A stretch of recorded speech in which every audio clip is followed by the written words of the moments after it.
Después de esa hermosa canción y las siempre lindas enseñanzas de Puntito, seguimos conversando con nuestro invitado para el día de hoy, el hermano Juan Valenzuela Arellano, capitán de ejército. Quedamos en que usted había tenido algunas intervenciones divinas y milagrosas de Dios en su vida, especialmente en los momentos difíciles, ¿cierto? Sí. En esos en que uno no sabe qué hacer. Pero en su crecimiento profesional, usted también es paracaidista. Así es. ¿Qué era su pensamiento cuando estaba en las prácticas y cuando fue su primer salto? Bueno, el curso de paracaidista normalmente uno lo hace como alumno de la escuela militar.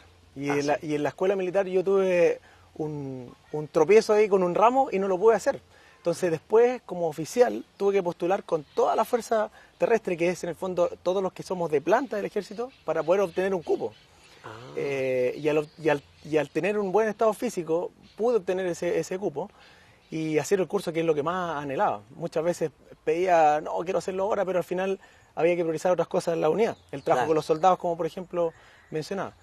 Pero cuando tuve mi primer salto, yo creo que en el aire yo lo disfruté demasiado. Ah, sí. El problema fue en el segundo salto, porque este curso tenía 8 saltos, a diferencia de los normales que tienen 5.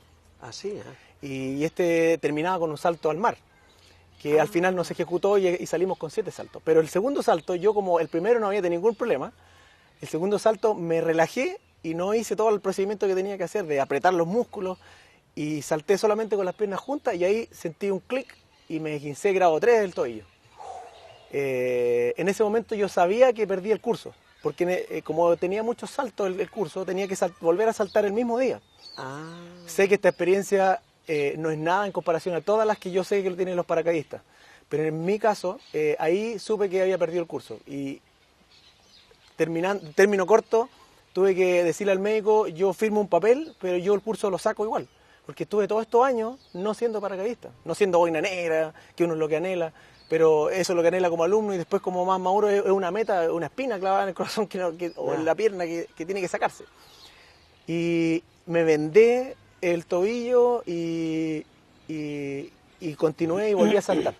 Volví a saltar ese mismo día y lo que dice la historia y la técnica de los paracaidistas es que cuando uno tiene un pie malo, tiende a levantar el otro pie y se quiebra el otro pie. Y la verdad que como gracias a Dios tengo buen estado físico, caí como no tenía que caer, pero caí con todo el cuerpo y aguanté y al final terminé con los 7 saltos, incluso estaba listo para saltar al mar y por problemas técnicos no pudimos hacerlo. De hecho, ese hecho, valga la redundancia, significó de que el curso me eligiera como el premio espíritu de paracaidista. Y obtuve un premio por eso, porque muchos pierden el curso, pero yo dije, Señor, yo no quiero perder este curso, me costó muchos años tenerlo. Entonces, la analogía que uno hace en el aire es de los 5 segundos que uno tiene donde se acciona el paracaídas, porque no es un paracaidismo libre, sino que uno va enganchado y salta enganchado. Es que uno, aunque sea el mínimo de tiempo, tiene que depender del Señor.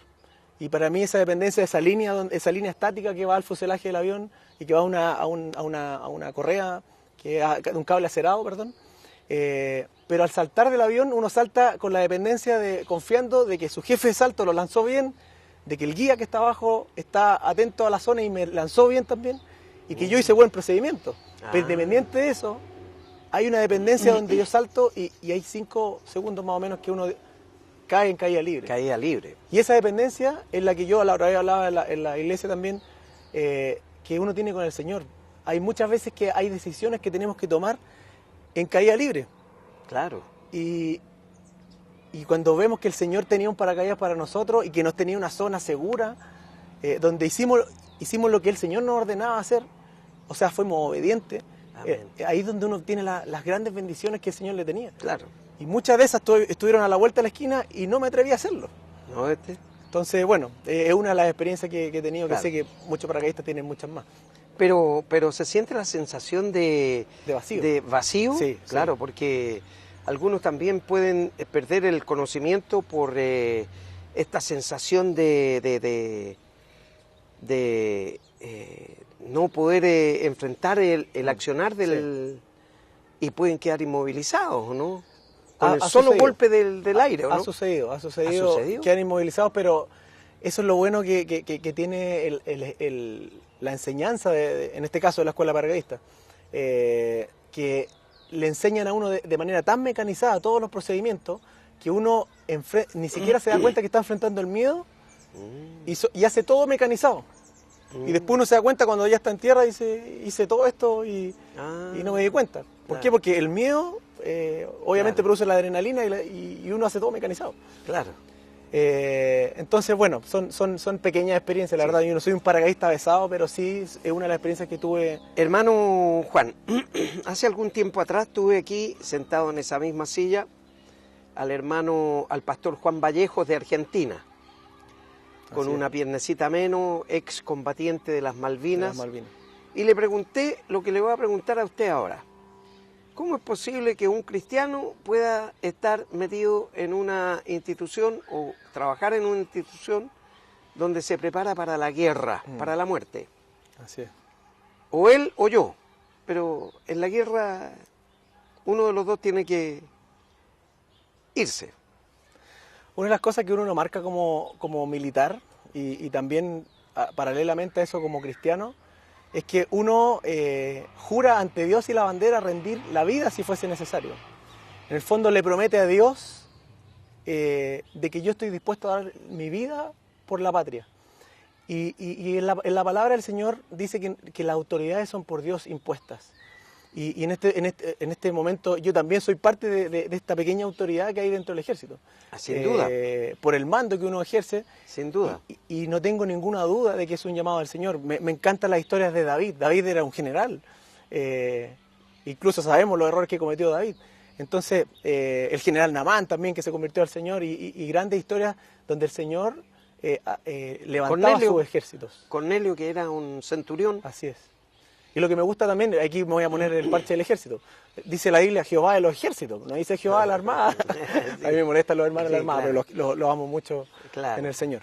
Pero no hay ninguna controversia, al contrario, yo sé que si recibo la orden, o tengo que darle la orden a mis soldados, o a mis tenientes en este caso, si es que soy comandante de una compañía, Dios me impuso esa autoridad, y yo estoy siguiendo la autoridad del Señor. Estoy siguiendo la autoridad de Dios, Él me lo ordena. Claro. Su colega argentino conoció la guerra in situ, sí. Él estuvo ahí, escuchaba los bombardeos, veía los rockets, veía los Exocet como echaban abajo a algunos aviones y vio también hundirse a varios barcos ahí. Pero él sufrió la muerte, él estuvo muerto. Unos minutos y un par de horas, claro, creo. Claro, estuvo muerto. Y en ese momento el Señor le dice, qué bueno has hecho para mí. Y ahí dice, una pregunta que no pudo contestar. Sí. Pero él dijo ahí, pastor, conociendo la guerra se aprende a amar la paz. Así es. ¿Es lo mismo para usted? Exactamente lo mismo. ¿Sí? Nosotros como militares anhelamos la paz. Anhelamos la paz porque en la guerra se sufre mucho y tenemos nuestra historia que nos lo ha dicho, que en la batalla de la Concepción, donde nosotros lo simbolizamos el 9 y 10 de julio para jurar a la bandera, como le decía, hacer esta promesa ante Dios y la patria. Para mí también es lo mismo y sé que para mi ejército también es lo mismo de anhelamos la paz. Nosotros anhelamos la paz, pero nos entrenamos porque debemos estar entrenados como el cristiano también. Claro, el cristiano tiene que entrenarse todos los días. Así es. Leyendo la Biblia, orando. Amén. Ahí está la preparación del cristiano. Así es. Si no, ¿cómo ministra después? No tiene el entrenamiento suficiente. Y cuénteme, hermano Juan, dentro de la institución, ¿a usted le reconocen como cristiano? Sí, me reconocen como cristiano. Y parte, y eso es lo que me gusta a mí de la gracia del Señor, de cómo el Señor en la cruz del Calvario eliminó el acta de los decretos que no era contraria. Muchas veces la palabra. No me comporté como cristiano. Y muchas veces algunos me apuntaban y me decían, ¿tú qué vas a hablar? Y yo decía, Señor, al final estoy manchando tu nombre. Y quizás me salgo un poco de la estructura del cristiano donde hablamos al principio, no ha tenido quizá o haya una vida demasiado recta. Yo de verdad agradezco la gracia del Señor porque se reconoce más aún porque hay un cambio. ¿Sabes qué? De verdad, lo que pusiste hoy día, está en las redes sociales, lo que pusiste en Facebook me bendijo. De verdad, no te lo comento nunca, pero me bendijo esa predicación, me bendijo esa palabra, me bendijo ese pensamiento. Y eso es lo que a mí me hace amar hoy día más aún al Señor, que no mereciendo nada, el Señor me ha dado todo y más encima me dio un nombre. Claro. En el ejército estoy reconocido como cristiano y obviamente el enemigo paralelamente se encarga de, oye tú, y al final creo que me quedo con la opinión del Señor, pero sí con esa gracia. Claro, exactamente. La institución de verdad, existe un apoyo, existen las puertas abiertas para que nosotros podamos reunirnos, existe un capellán evangélico hoy día que Cierto. visita las unidades. Cierto. De verdad es una evolución que me tocó vivir con mi padre, que antes no podía, o él no lo expresaba, no es que no podía, pero sí no éramos muchos evangélicos, cristianos evangélicos. Claro, exacto. Hoy día, entre un 15 o 20% reconocido está dentro de la institución sirviendo al Señor. Amén. Y sirviendo al Señor para ayudar a sus camaradas, no para hacer evangélico al compañero, sino que para ayudarlo al que se separó, al que perdió un hijo, al que tiene problemas económicos. Esa es la visión nuestra hoy día. Cierto. Lo voy a bendecir con un versículo bíblico y también a nuestro público televidente, a nuestros hermanos, hermanas, también amigos y amigas. Dice la palabra en 2 de Corintios 5, 20.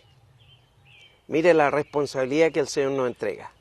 Somos embajadores en nombre de Cristo. Amén.